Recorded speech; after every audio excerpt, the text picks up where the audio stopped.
Guys, gagawa tayo ng rellenong bangus. Lagyan natin ng kamatis tsaka sibuyas.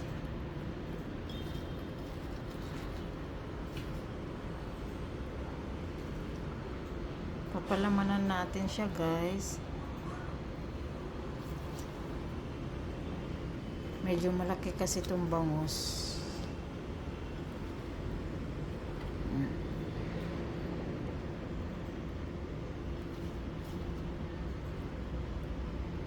Malinis yung kamay natin, ha. Tapos tatahiin natin. Yan.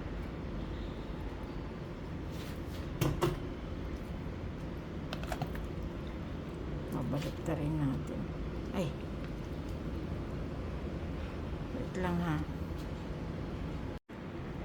Guys, ito na yung aking bangus.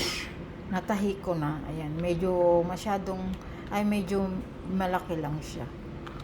Mahigit 1 kilo to eh. Yan. Tapos, papahiran ko siya ng toyo and ididip ko siya sa parang malutong cornstarch ba yun? Yun.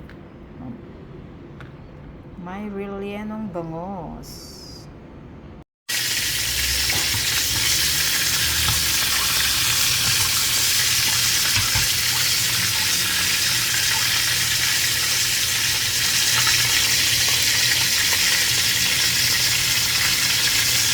Kinulang ang kawali. Putol. Ayan.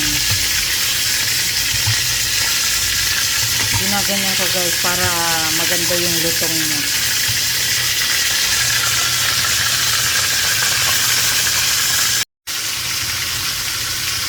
Malapit nang maluto ang aking rellenong bangus. Naputol ang ulo, hindi nagkasya sa kawali.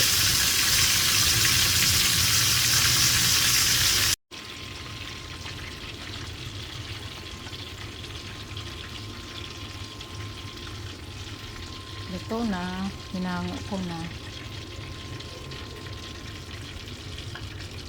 Rellenong bangus.